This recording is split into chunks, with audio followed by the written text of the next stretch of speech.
But first, this week, the ABC published its 47th correctional clarification of the year, and it was reprehensible. When the murderous leader of terror organisation Hezbollah was killed in a drone strike, the ABC got on the ground to tell us the real story. But one loss loomed especially large over the crowds today. We mourn the death of Sayyid Hassan Nasrallah. He was the mother, he was the father of Lebanon. He brought comfort, he brought security. When we wanted answers, we turned to him. After nearly a year of rallies supporting Gaza and now Lebanon, many of these protesters say they are sick and tired of Israel's attacks on Arab lands. And they are again calling on the Australian government to apply more diplomatic pressure and sanction Israel.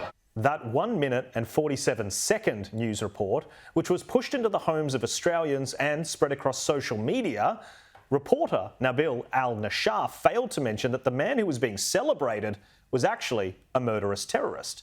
It was basically a propaganda video promoting the life of an evil extremist. Now, what I'm about to read is extremely confronting, but the Jerusalem Post sought to push back against the narrative that this man was some sort of hero or freedom fighter. Now, they wrote earlier this month, the crimes of his party's men in Syria could fill volumes, beginning with the dismemberment of children and women, starving the elderly and children to death, besieging civilians, depriving them of basic life necessities, looting property, confiscating some lands and burning others. Women were raped in front of their husbands and girls in front of their fathers and mothers, all to further crush and humiliate their spirits. This and many more unthinkable crimes is why Australia and most Western countries consider him to be the leader of a terrorist organisation. Now, you would think that the ABC, when confronted with a complaint about this news report, would just delete it, apologise and offer an explanation. Instead, the ABC issued a correction, saying the clip had missing context when published digitally because it didn't have the advantage of context from the two stories which went before it. Now, to solve this tiny problem, the ABC put a tiny caption under the video that let readers know the man was also a terrorist. But the video was not amended to include the detail and is still on their website today. And well, we think that is pathetic and appalling journalism, which shows that there is no accountability at the ABC. Well, joining me on the show this week is the Australian's media writer Sophie Ellsworth and Sky News contributor Damien Khoury. Now, Sophie, let's start with you. This is not just a mistake. There was a decision made to omit the fact that this terrorist, which is what he was before he was killed, was the leader of Hezbollah. Why would they do that? And then why would they think a caption, a small little caption underneath that, is an appropriate way to deal with that omission? Well, Jack, it's not acceptable. And this is where the ABC lets itself down. We pay for the ABC. The Australian taxpayers pay for it. They have to be really clear in their reporting. And this is a critical fact, which is crucial when reporting this story. And also, Jack, the fact that they can put out a correction later is one step in the right direction. But unfortunately, when you have a video, a lot of people are just consuming video content. They're not going to be looking elsewhere for a correction or amendment somewhere else. They have to change the video too to reflect this change, and they have not done that. And that, I believe, is letting down the Australian public when they are going to the ABC, as many of them probably will, thinking they're a good, reliable news source, but they're not putting out the real facts here. It's such a good point. And Damien, let's bring you in. I mean, obviously, the complexities of the situation on the ground are numerous. It's a very difficult story to cover.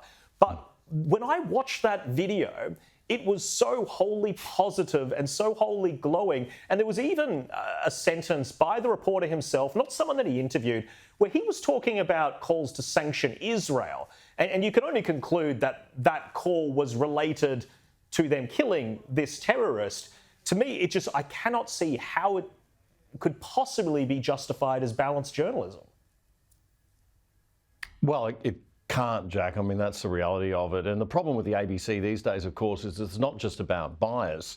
It's also about editorial standards and just the general quality of their journalism and the quality of their programming is declining. We pay so much attention to the bias question, which is huge and is obviously a big problem still, that we're not noticing the fact that it's just getting god-awful, that the ABC is actually just pretty bad these days. If you go back to the olden days, we used to joke, about, the story breaks on page 1 of the newspaper and the correction's on page 64 the next day. That's exactly what Sophie was sort of alluding to there, with the fact that the correction is never as prominent or as widely seen as the original error, so the damage is already done. The problem, of course, of bias does exist at the ABC. It exists explicitly and culturally. If you want to talk about systemic problems in media organisations, I think the ABC's got the biggest systemic problem in terms of its culture. But there is definitely a bias coming through, and we know that bias is done in journalism through omission as much as it's done through inclusion.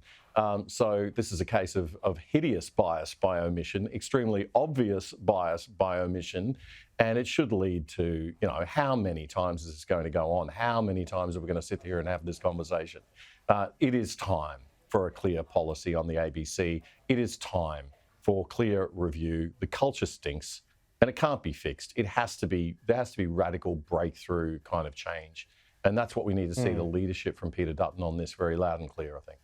Yeah, and Kim Williams as well. Look, Damien makes incredibly good points about how it is systemic. The fact that you've essentially got a taxpayer-funded organisation praising a terrorist. That happened whether they like it or not. It was glowing. If you look at it from a tone point of view, the fact that they're not mentioning that he was a terrorist responsible for all those crimes over the 3 decades that he was in charge of that terror cell.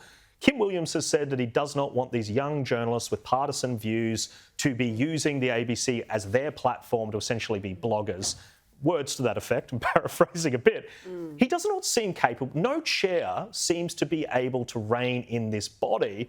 Does someone like Peter Dutton need to come in and make some kind of broader policy change about the ABC?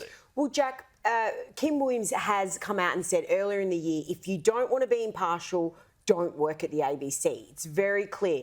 He's also stirring up a bit of a hornet's nest because there are changes underway in the ABC.